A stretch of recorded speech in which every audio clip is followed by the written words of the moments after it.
You may be producing a branded podcast or other corporate communications, and the goal, of course, is to drive real business results, right? But most shows bomb because they are nothing more than corporate megaphones instead of intimate value exchanges. Today, I'm going to show you how to transform your podcast or any of your brand storytelling into a strategic business asset.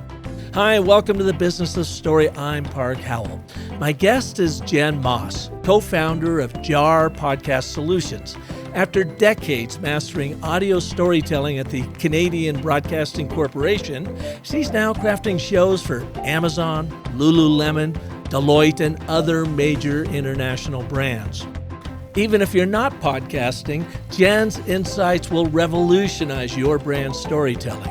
You'll discover her job audience result framework that prevents ramblecasts, why audio only creates deeper engagement than video, and the audience first mandate that makes or breaks everything you create.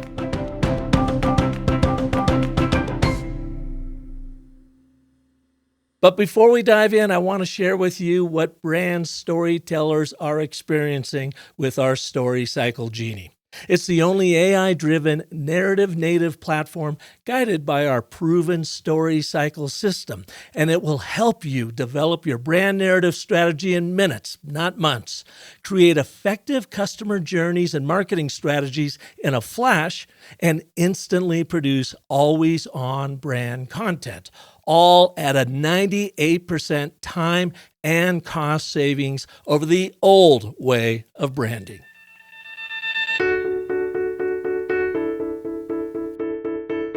I thought it was really impressive, actually. I shared it with some of the team and they were like, yeah, it's kind of nails it, actually. I kind of want to know how you did it. It was fascinating. It was fun to see, my story translated back into this, system and looking at the archetypes and, my positioning. I was like, oh, am I doing it right? And my narrative, very much eye-opening into the importance of story. I think what surprised me most as the output from the Genie was its comprehensive analysis of everything that EI for Change is and everything that EI for Change stands for. So a couple of things that really stuck out, I'm looking at the document now, that I was like, oh, because I do consider myself pretty good with words, but there was a couple of things. So one, it's just the simple sentence. It said, for leaders and organizations trapped in the false choice between being authentic and being successful, like trapped in the false choice. I was like, oh, that's a mic drop. I think it's really cool. I mean, I've seen AI everywhere, all over the place now, like everybody else has. And it's rare that I see the application of AI actually produce something useful. A lot of times it's like, oh, that's really cool. And then you don't use it, right? Your thing is useful. Using StoryCycle Genie, I love it for so many reasons, but one that I want to make sure everybody hears loud and clear is it's contained. Your information stays in there. It's in a box. The other people who use it can't get it, and the internet at large can't get it. But it does an excellent job of assessing my LinkedIn and my profiles and what little social I've got out there and my website, and it boils all that down and it says, here's who he is, here's what he is, here's how he needs to talk, here's what he needs to say, here's his alignment, here's his assessment, here's the heroes in your brand story, here's your fears, your aspirations, your frustration, your challenges, and da-da-da-da. And I'm like going, damn, that would have sure been easier than me creating that damn brand. But it is outstanding, so congratulations for what you've built. Now I got a special offer for you, and it's free. You can learn the strength of your current brand story using the StoryCycle Genie Brand Story Grader at absolutely no cost to you. Just visit StoryCycleGenie.ai.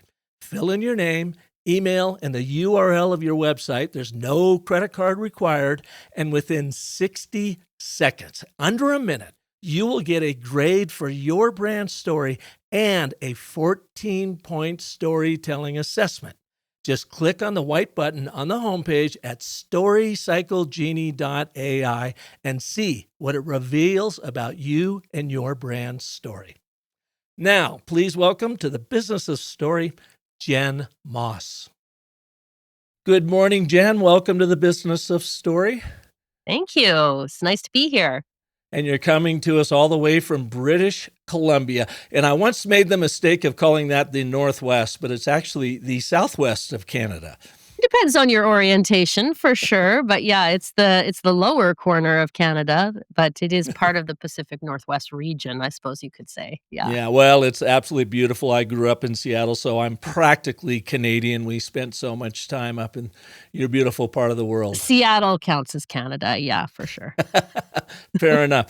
Well, it is great to have you here. And when you all had sent out, the note, hey, Jen would like to be on the Business of Story, I was going through your company, JAR Podcast Solutions. And my first take was, and I think it might be wrong, is that you are about creating fictional podcasts with fictional stories. Yeah, they're not fictional podcasts. Brands. Like, to be clear, they are real.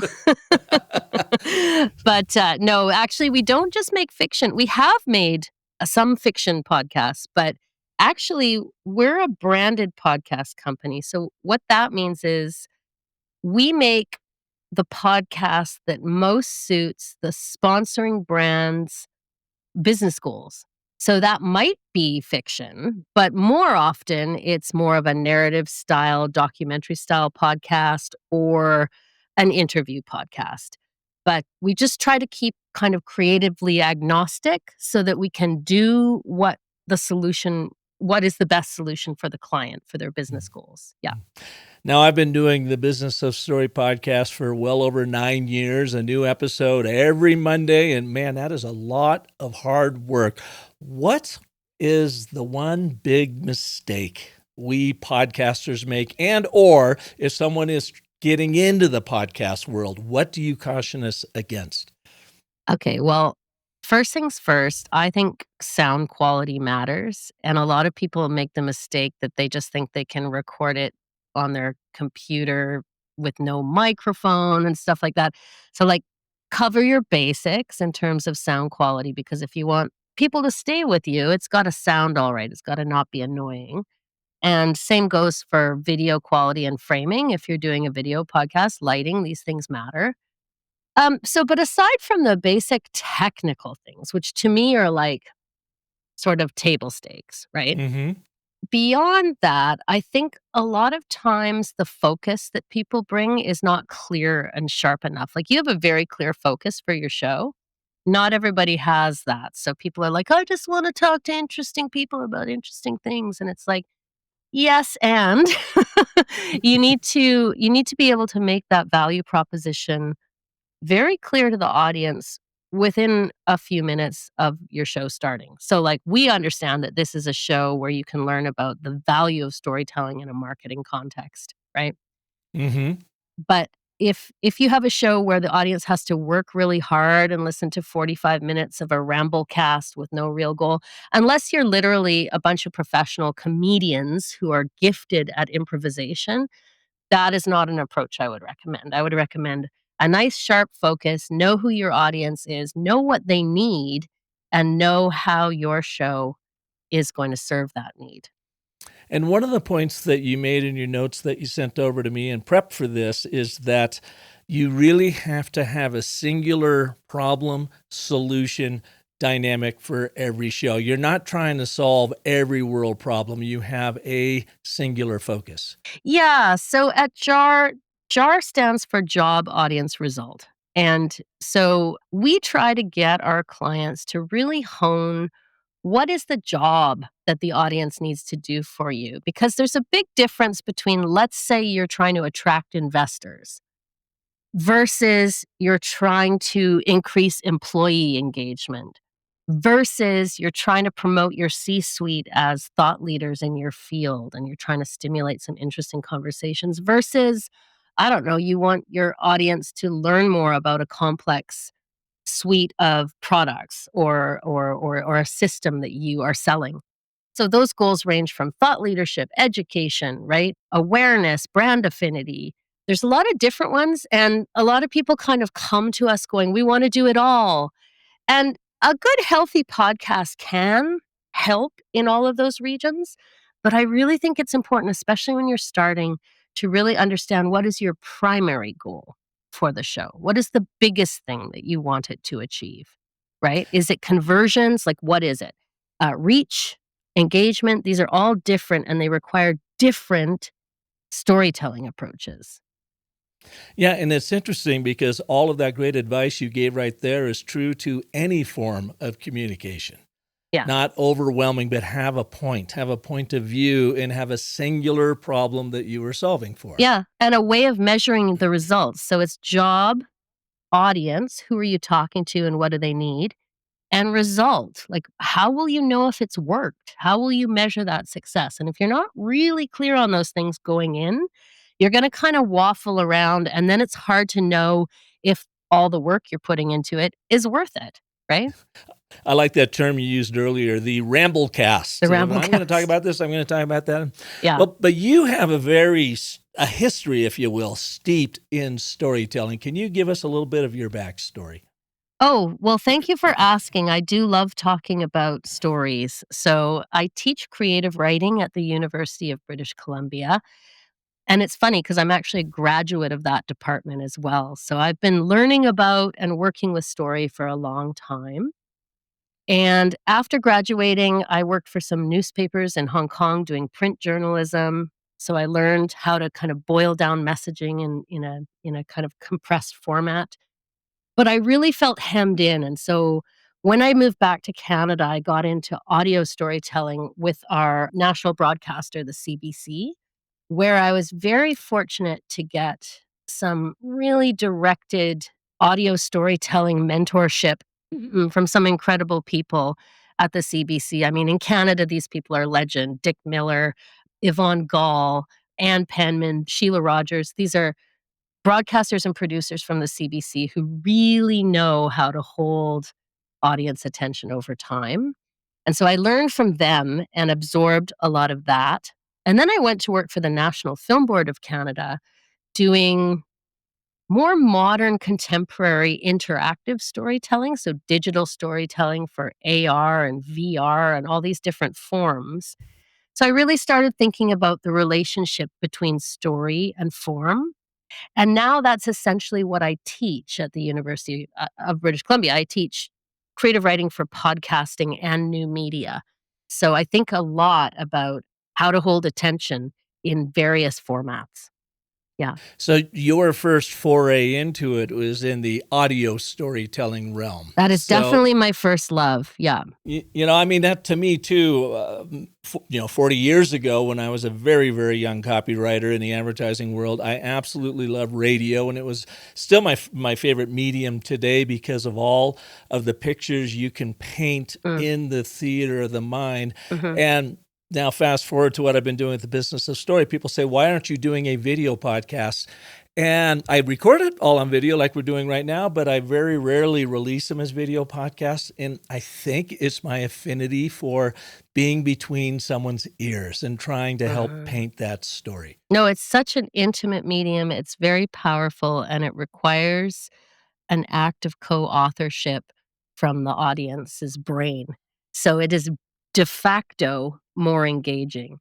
We know this because we've got data that shows that the same podcast consumed on YouTube versus, let's say, a fully audio platform like Apple Podcasts, the engagement or consumption rate will be longer typically on the audio only format versus on the video format like YouTube. They tend to have shorter engagement rates on the same content. However, on YouTube, of course, the discoverability is very high. So there are a lot of benefits to doing that as well. But I believe in respecting, like I said, the relationship of story to form. And so if people prefer shorter content on YouTube, then that's what we should be delivering there, in my view. And with audio, I really think that 99% of the podcasts out there are failing to lean fully into the potential of the audio medium. So you reference that theater of the mind, that immersive quality. Like if I describe a rotten apple that has fallen in my back garden that is slowly turning brown and wasps are gathering around it, like you're imagining something as I'm saying that, right? And that active imagination is really powerful, it's really intimate, and it's gold for marketers because it actually Yeah. is sucking people in a way that video can't, because in video, people tend to sit back and it's a bit more of a, "Here we are now, entertain us" attitude that the Well, and the audience thing brings, too yeah. for me with video is we are so bombarded with such beautiful, brilliant video, images, film, TV, and so forth Yeah. that to watch two people yammer on, I don't know. To me, I think Okay. it kind of maybe takes away from that theater of the mind experience. Yeah, I think so. So I think there's a few things I would say about that, though. I feel similar to you. However, I am not a Gen Z audience member. And I think that there's a few things that video can do well. One is it can offer that kind of behind the scenes glimpse of kind of a show in the making. It's like going to Mhm. the puppet theater and being able to see the strings. And sometimes audiences like that. The other thing to remember is that when people are consuming a podcast on YouTube, and I consciously use the word consuming, we don't have strong data on how many of them are listening versus watching. They'd need to do eye tracking studies or something, and maybe they have, but they certainly haven't released that data that we have seen. So, of the people that are discovering podcasts on YouTube, and then this is borne out kind of anecdotally when I survey my students about how they consume their podcasts, most of them will say they find their podcasts on YouTube because they're already there. Mhm. But then a lot of them will put their hand up and say that they'll follow that same podcast as an audio podcast when they go out to walk their dog, right? So Mhm. it's like I think Tom Webster from Sounds Profitable explained this really well. Sounds Profitable being a kind of a great kind of industry advocate, helping to kind of standardize and explain how advertising in the podcast industry works. And Tom Webster is an authoritative data driven person who I really respect. And he said that what he thinks is that audiences want choice. So it's not audio versus video, but audiences want flexibility. They want to be able to start here on YouTube, but if they need to go out and walk their dog, they want to finish the story on audio. So, yeah. And then the other thing is, yeah, the problem for brands though, because I know like in a marketing context, some brands are okay with a sort of scrappy video production. Depends on the brand, depends on the target audience.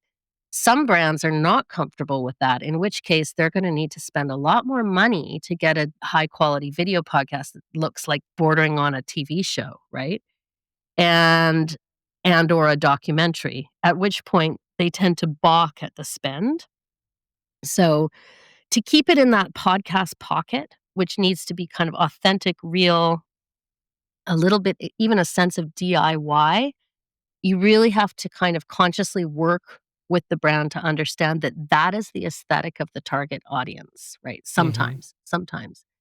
So again, it's really about who are you talking to and why, and what do you want them to think about you? Do you want them to perceive you as an authentic DIY scrappy brand, or do you want them to perceive you as a smooth, we've got all the answers brand? Because those are two different approaches, video or audio. Mhm. So let's talk about story and story structure that you Mm. bring. Is there from the people that you learn from, these brilliant storytellers, is there a structure that you always have in mind when you are creating a podcast that kind of helps you outline the format of the show? And Ooh. then even finding the little anecdotal stories inside that outline to make your points for you? That's a great question. So I'm a total structure geek, and I don't always go with, your basic 3-act structure, right? So it really, I can be persuaded to use experimental structures if the subject matter warrants it. But I guess where I start is you're putting this content into a busy place with a lot of competition. It's like a busy podcast marketplace, right? So, and audiences, especially on YouTube, have a lot of distractions, right? They've got those thumbnails down the side, but even on audio, they've got lots of different things that they could easily click on. So I think it's very important to hook people very quickly right out of the gate. And I hear a lot of podcasts that use kind of a pre-recorded intro. I don't really recommend that. I recommend starting with a nice clip from the middle of the podcast that says something controversial, exciting, or interesting that you're going to fill in later if people listen. Or maybe something fun like an archival montage of headlines, or go out on the street and get some opinions that represent how people on the street feel about the topic that you're about to discuss. So start with something active is what I usually do. And then from there, fairly quickly, you need to introduce the show, introduce the host, make sure the value proposition is clear, like why should the audience stick around for this particular episode? So explain that. And then you get into the messy middle, and that's a little bit more free form, I think. And there's a lot of different ways you can go there. But anytime you can mix up the straight up interview with something like, I don't know, a game segment or a quiz, or drop in a clip and go, what do you think of this? Like anything like that can kind of just texturally break up the interview is a good idea to hold attention, pull people through. And then what people really like is if at the end, after you've thanked your guests and let them go, and you've helped them, you don't want to leave your audience in despair. You want to leave them with some hope and some learning. So if you can either sum up some key points or make your last question a forward-looking question, things like that are really helpful. And then some kind of a call to action to listen to the next episode. So, I mean, I think that there are important mechanics like that have to happen in order to hold people's attention. And then on top of that, you're trying to build tension. You're trying to have an arc that goes from the beginning of the episode all the way through to the end. And then across a season, you might have a theme that you're unpacking that the audience starts to recognize. So now is the time on the show where we always ask this certain question, because this season on the show, we're focusing on this issue, right? So that the audience then feels rewarded for being a repeat listener or a repeat viewer. Like, oh, I know this. This is the part of the show where they do this thing, and I'm part of the club, and I recognize that signpost. So those kinds of things I definitely look for. And then, on top of that, sound design, right? You got to use the sound as a character and lean into that as much as possible. So there's so much to, there's so much. And a lot of, I really think that 99% of the podcasts out there don't bother with that. They just don't bother. They're just like, so what do you think about, mushrooms? And well, let's talk about them, and there's much more that you could do.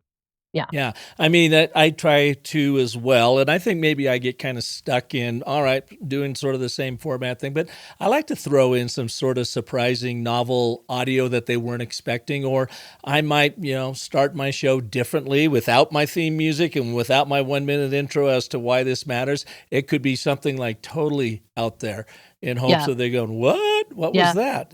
I heard a great example of that. Rob Rosenthal, who had transom.org and runs that whole organization. Transom.org, they may have changed their name. You can fact check me on that one. Okay. But Rob Rosenthal, another really great, wise podcasting guru. I once heard an episode that he did where he started the episode by saying, okay, we're going to do something completely different here, folks. I'm going to talk to you about story structure, and I want you to follow, and I've got some drawings on napkins that I'm going to be referring to during this podcast. It's an audio podcast, but I've put the napkins on the website, and I want you to go to the website and look at the napkins while you listen to this podcast. I mean, that's very particular, but it was quite effective, and it made me go to the website and check out the napkins, because I was an obedient audience member. Well, that's a great idea. I might have to think about that. Yeah. Going back to this idea of the singular problem solution narrative, how often do you work with clients where they come to you and they say, Jen, we want to cover this and this and this, and we got to do this, and you've got to rein them in. And then they will say, in effect, well, I'm afraid if we don't cover all these other points, then we're going to lose all these other listeners. Yeah, in storytelling, we call that kitchen sink storytelling. Like, when you're packing for a trip and you pack everything in the kitchen sink, and it is just simply less effective. We also call that sometimes storytelling by committee, where it's like you're trying to serve a whole bunch of different bosses in making sure you're ticking every box. And it can end up to the listener feeling like some sort of a cross between a PSA and an ad, right? And certainly unfocused, like the value proposition will be less clear. So what I try to do, and I have varying degrees of success with this when I'm dealing with clients, is I try to say, like, look, you're used to marketing products to customers. When you're actually making a podcast for an audience is not the same as a customer. They might contain customers in the audience, but they are a wide range of people with a wide range of interests. And what you need to do is be very kind of clear about what it is that you're offering them. So I try to help them. I try to help them focus the conversation and explain from an audience perspective what it is that, because the show, if you picture a Venn diagram, okay, for every podcast, you've got what the audience needs, that's one circle. You've got what the brand is hoping to achieve, that's another circle, and sort of what they stand for. And then you've got your creative expression. That's the third circle that you have to play with. And the podcast that you're going to create is somewhere in the middle. But if you ignore that audience piece because you're so busy transmitting your message as a brand, like, this is what we're all about. It's sort of the equivalent of yelling at people through a megaphone. Like, it's overkill. It feels like an ad and it doesn't work. And it will show in the consumption rates. So I do get into it with people sometimes because I've seen the evidence and I know Hmm. that if you don't take the audience's needs seriously, you will not see the results that you're hoping to see. So you will have ticked all your boxes, but you will not see growth at the same rate that you would if you had an audience forward show. Yeah. One thing we point to a lot when we get clients, customers pushing back saying, I kind of need to be all things to all people and talk about all these different wonderful things we do, is this remarkable article in Outside Magazine back in 2009 by New York Times columnist Nicholas Kristof. Okay. There, just Yeah, butchered yeah. his name appropriately. And he was talking how you can save the world and using marketing ideas around communicating big, social problems to get people to get engaged. And he was over in Darfur talking about this or experiencing it. And in his article, he comes back and he talks about this idea. And they did this kind of test, is they were looking to raise money for famine in Africa. And they focused on first a little girl. I think her name was Masu, no, she was Roki. And sent out, and they, here's what Roki is going through. And by, she represents a million other kids, but they're not talking about a million kids. They're talking about her. And then they did a second mailing with Masu, a little boy, about the same age as Roki, and it polled pretty well, not quite as good as the little girl. The little boy still polled well. But then when they put the two together in a mailing, contributions went down by half. And they did a bunch of different studies on this sort of thinking, and the University of Oregon and other places. And they said, it goes back to that whole thing. If we care about the individual, and by proxy, they represent the community that you're helping.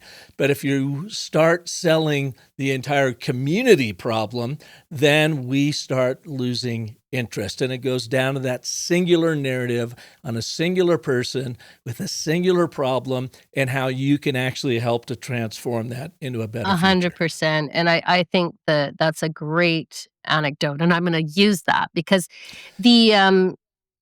the personal angle is the bait, right? That's the thing that hooks the audience in, and make them care first and then explain the problems and the nuances of the situation. But that kind of like personal experience is very important in order to make your content feel accessible.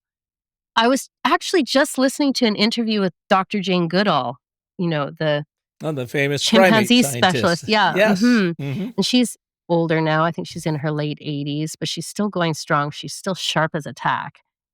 And she said, well, I think the interviewer, it was on a CBC radio, and the interviewer asked, well, Jane, what do you say to people who come to you and say the world's going to hell in a handbasket, and I have no hope, and there's so many fires to put out? Literally, I don't know where to start.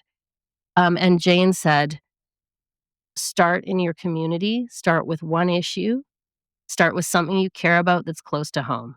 And she was very, very particular about that. And when I think about my journey as a storyteller, I started telling stories close to home. It was the 50th anniversary of the Little League across the street from my house. So I started there. I started talking to local people who were immigrants from Vietnam, like boat people who had come to my neighborhood and were working different jobs like selling parking and things like that in my neighborhood. I started talking to them about their stories.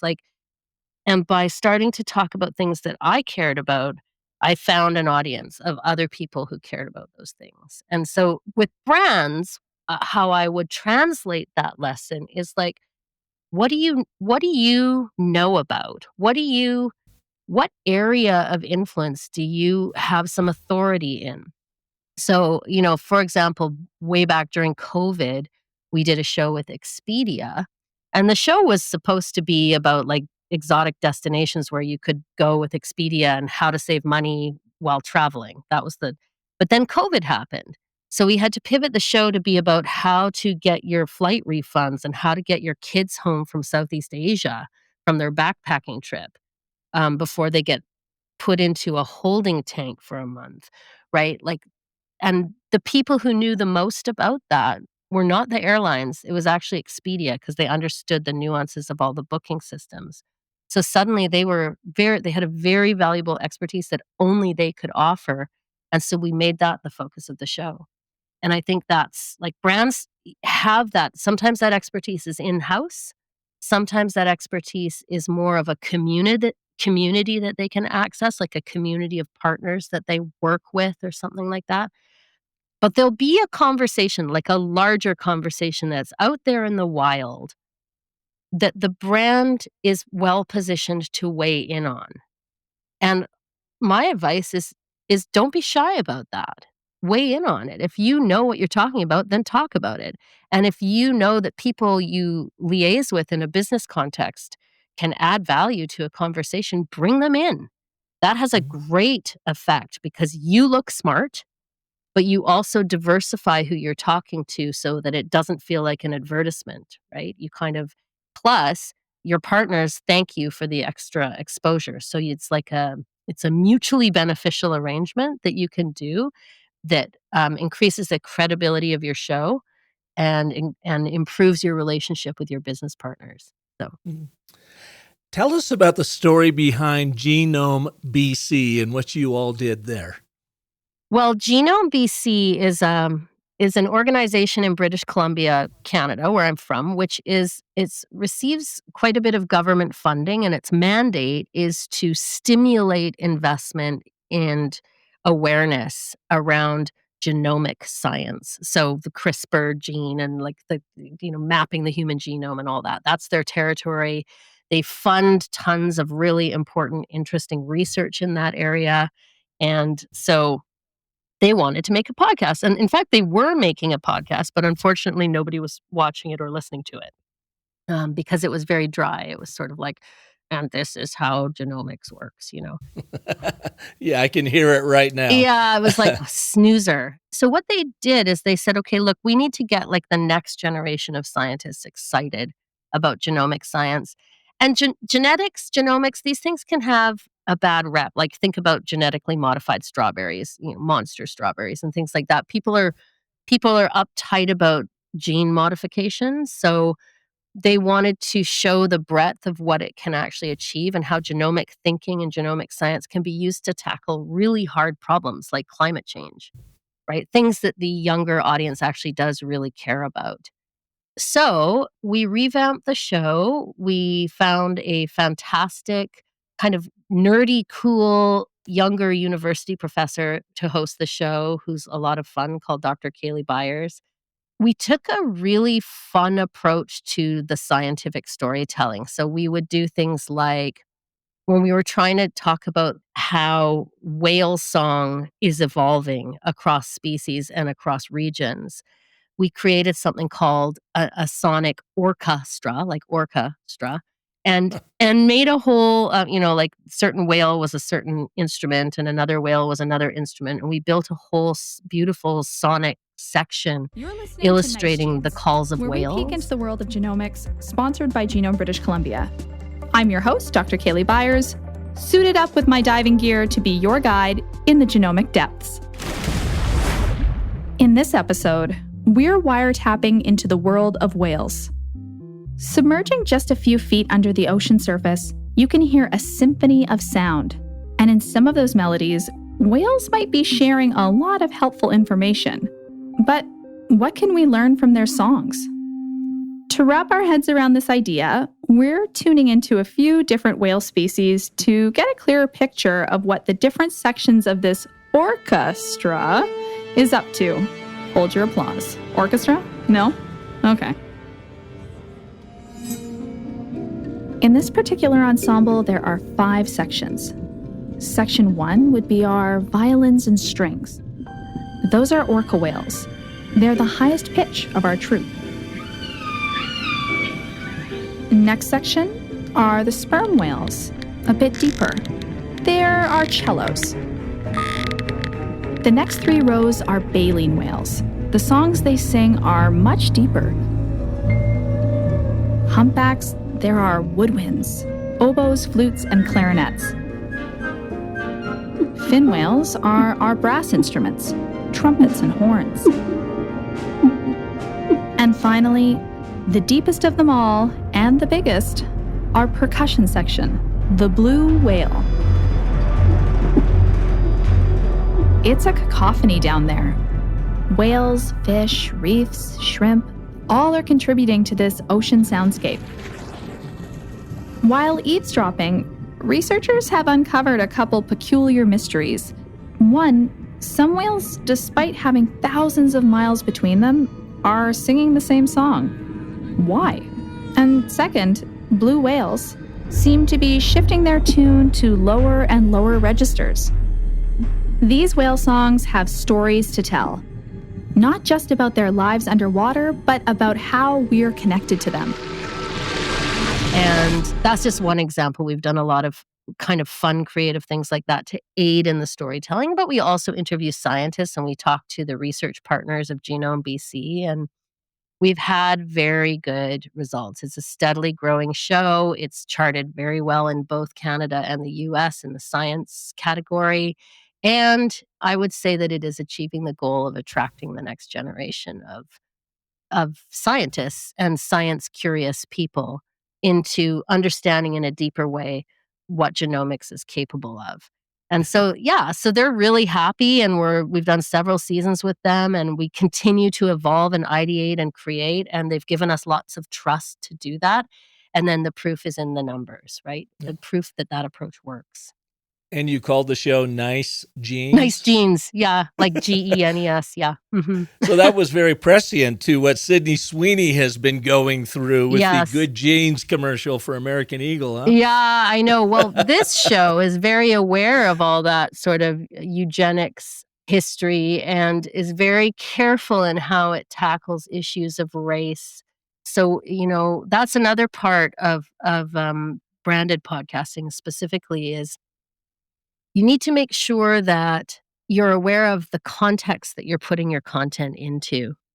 And so when you talk about genetics in any context with certain folks, Indigenous people, Black people whose genetic data has been stolen and misused, there's sensitivity there. And so the way you talk about it is very important. So for shows like that, we'll usually bring on a co-host from that particular community who is able to bring forward some of those issues and then have like a nuanced conversation around it. So like that kind of thing, that kind of journalistic awareness of where your content is going, the complexity of reactions that it could engender, that's very important. Did you guys take on or comment on that controversy at all with Nice Jeans? I didn't know, but we may in future. Mm-hmm. Yeah, I'll have to talk to the team about that one. That would be a group decision, and it would involve the client for sure. Yeah.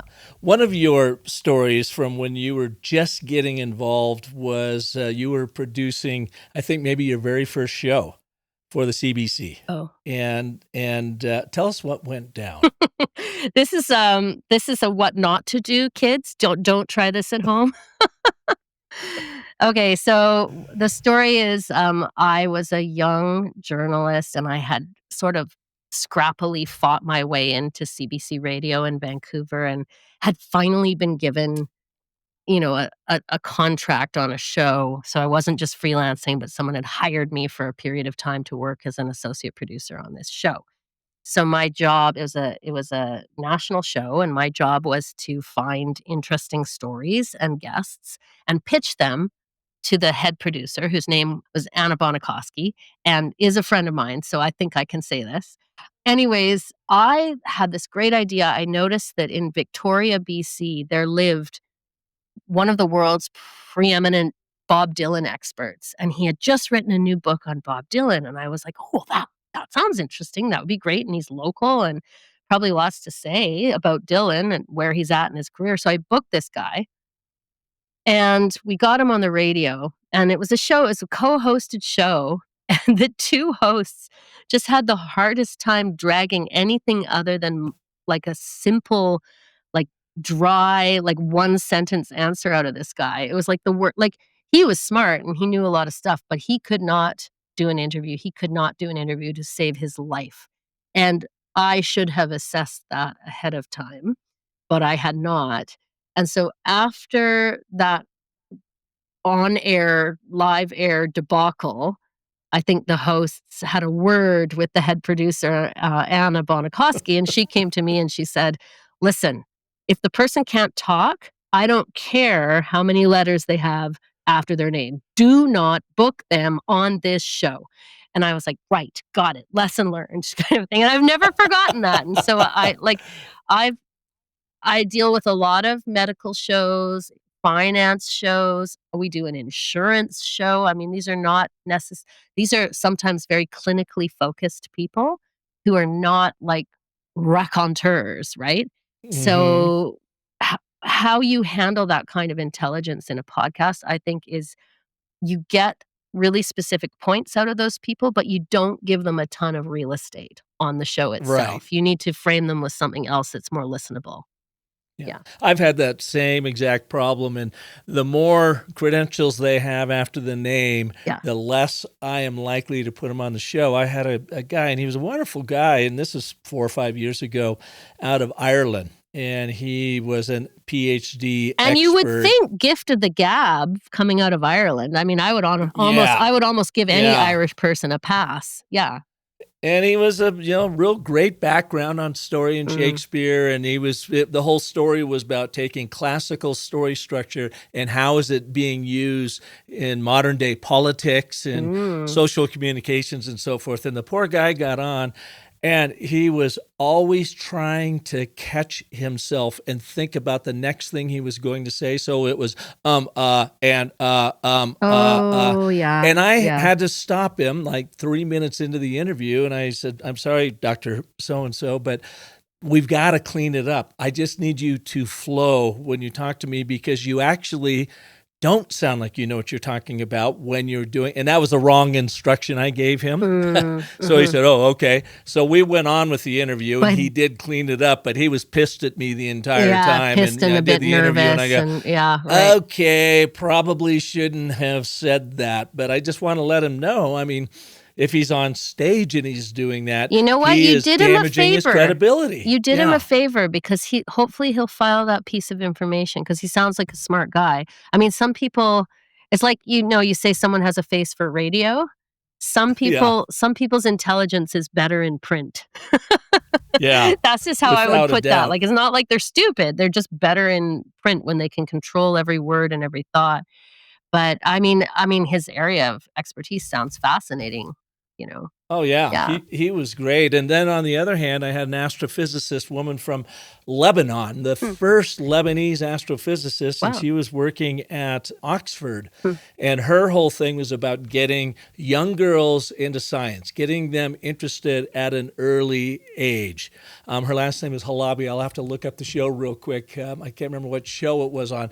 She was absolutely brilliant. In fact, it's still one of my favorite all-time episodes. Dr. Gina Halabi, show number 188. Go And look if you, go look it up, folks. Go look it up. yeah. Yeah. And Jen, she if you sounds want to great. hear really an expert, brilliant storyteller with lots of credentials and a hell of a story to tell, Yeah. Gina Halabi. Oh, is she sounds it. amazing. Yeah, I will. Yeah. Thank you. Thank you. So they are out there, but they are few, in between. Yeah. Yeah. So it's like, as storytellers, I think we have to work with the truth of the material that we gather. So if the truth of that material is that it's a little bit dry, which happens sometimes, especially in the branded podcasting space, it's like, I mean, I can give you an example. We do a podcast. It's for Allianz Trade Credit Insurance. Mhm. So right out of the gate, I'm like, seriously, a podcast about trade credit insurance? Like, how am I going to make that interesting? How? I ask you. But then I started looking into it and I started realizing, you know, there are really human stakes involved in, like, when you're talking about insurance, it's basically like insuring your business so that you don't get screwed if your client or business partner goes under. So think like a real example we used on the show is somebody had an entire shipment of meat rotting at some port like in Odessa or something, that was like, because when Russia attacked Ukraine, there was a bunch of trade embargoes suddenly slapped on, and this shipment of meat was sitting in the hot sun, just, and somebody's entire livelihood was hanging in the balance, you know. And I think when you think about that in terms of human stakes and investment and risk and reward and all of those aspects of business, it's actually pretty compelling stuff. The other thing we did for that show is we knew that we would be having to explain some kind of complex insurance related concepts. So we created a game show format for that show. We called it Wheel of Risk, kind of loosely modeled on Wheel of Fortune.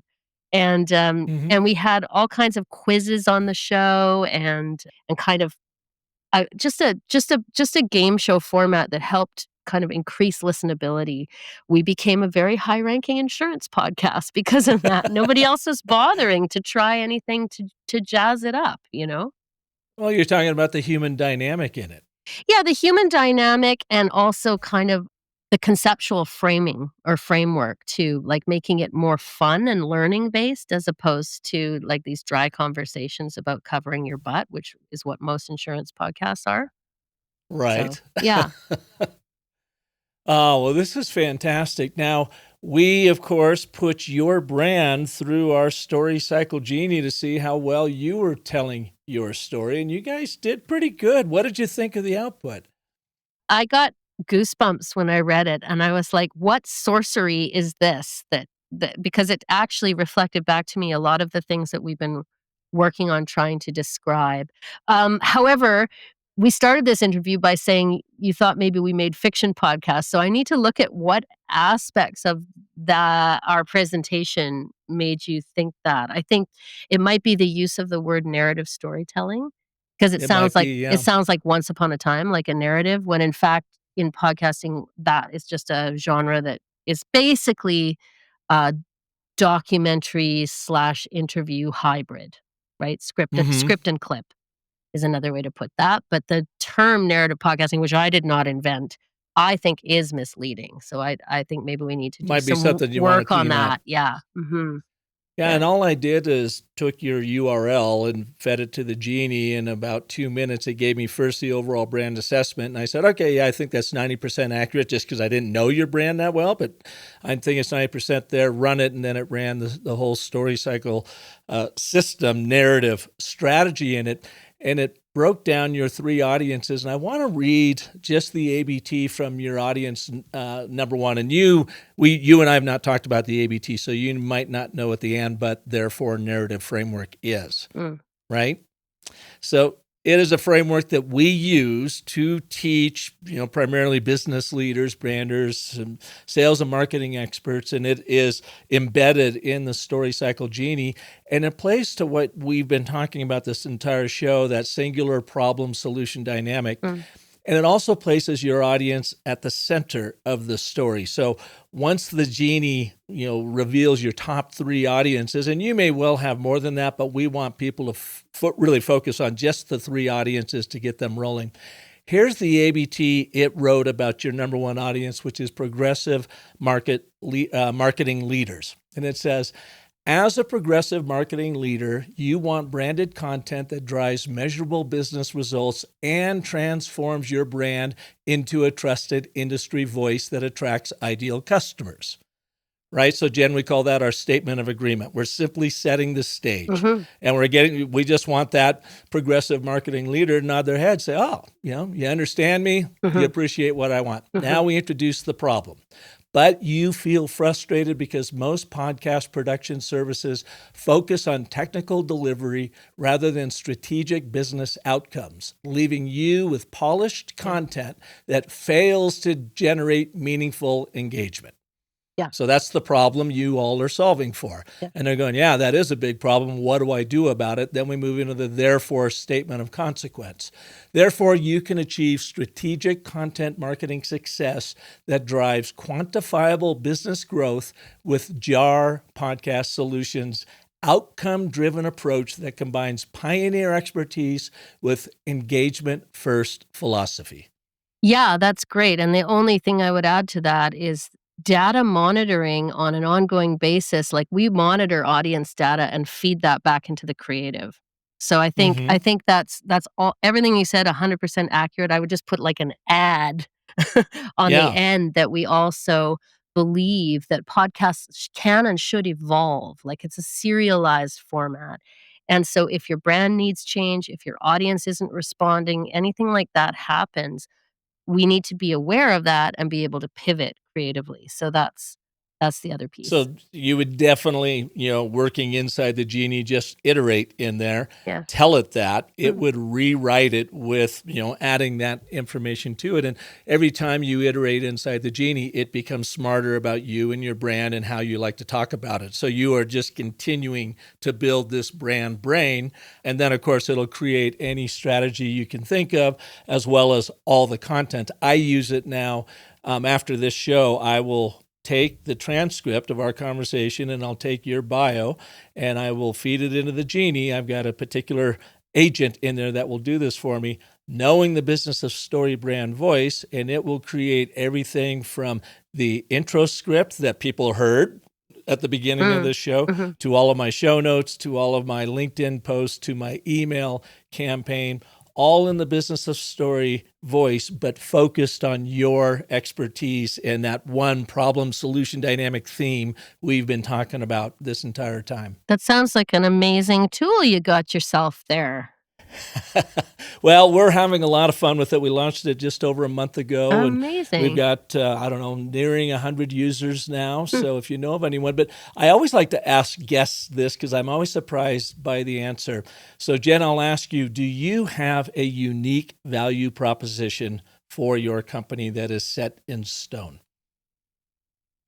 Yeah, I think it boils down to our job audience results philosophy, and that we are going to start by saying that a podcast should achieve results. If you're a brand funding a podcast, it's not good enough to just make cool stuff.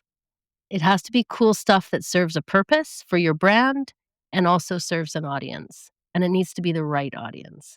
So I would say that we're very strategy forward, and that's maybe our competitive edge. And then the other piece that hasn't really been mentioned is that we very strongly emphasize customer service on an ongoing basis. So it's not a kind of set it and forget it thing. We work really collaboratively with our clients, and in the end, we're building capacity for them in-house. So that's another piece of what we do. Mhm. So that's something too that maybe the Genie wasn't picking up from your website that you might look at and say, Yeah. there's maybe a potential gap in there that we should just go ahead and fill in. Yeah. It did write a unique value proposition for you, starting with strategy. It said, strategic podcast partnerships that transform brand communication into measurable business assets. Snap, 100%. You got it. Yeah, that is There's the your goal. UVP. That Yeah, is the goal. yeah. If I had to boil it down to one sentence, and I also thought that the progressive marketing leader description was bang on. Like, that's exactly who we're looking for. And by progressive, we mean creatively brave, Mm-hmm. right? Yeah. And it came up, the final thing as it goes through all the StoryCycle system is your brand purpose statement. And like we tell the Genie, this is what the brand stands for beyond making money. We know you got to make money to stay in business, but how do you elevate people?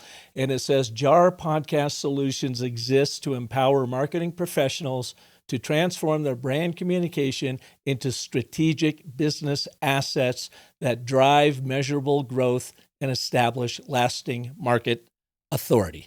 If you were to ask my CEO, he would say that is our purpose. I would actually say there's an even wider purpose, which is a social purpose, which is to stimulate dialogue across difference. And we help brands do that. We help brands place themselves within larger conversations that are ongoing in the society that people care about. See, and I like that better. Yeah. I like that better because it is more human. Yeah. I mean, to me, that's why I do this work, right? And I think I want to work with people who have similar goals. But along the way, if we're not serving your brand goals, then we're not doing our job. So my view is that brand goals can include being more influential in the wider world, right? And so like we're focusing on large brand goals in that sense. But societally, I think podcasting is a listening-based art form, and it's a really important, nuanced way to have a conversation. We need a lot more listening in this world right now, and I think podcasting is one of the ways that we can do that.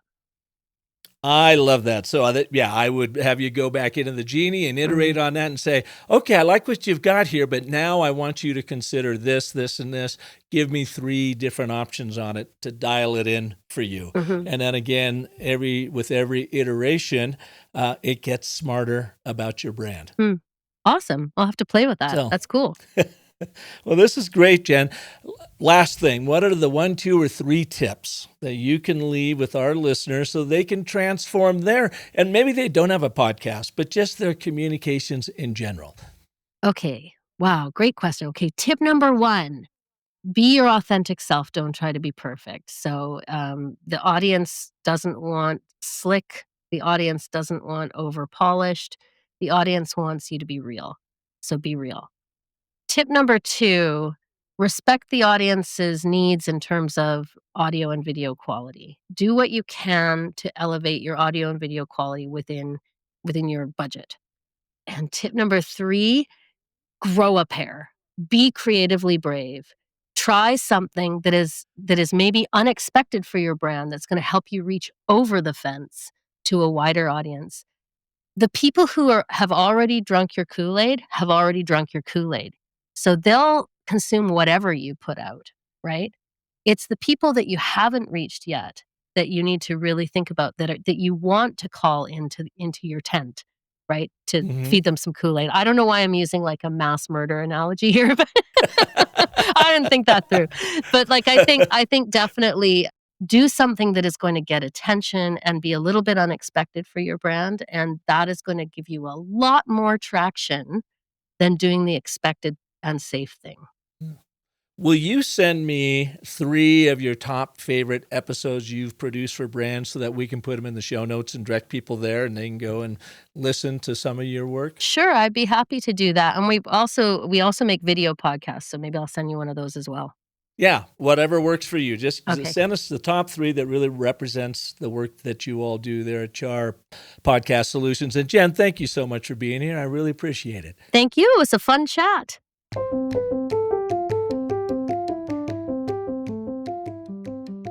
Thanks for listening to this edition of The Business of Story. And if you know of anyone who would benefit from Jen Moss's storytelling advice, well, please share this show with them.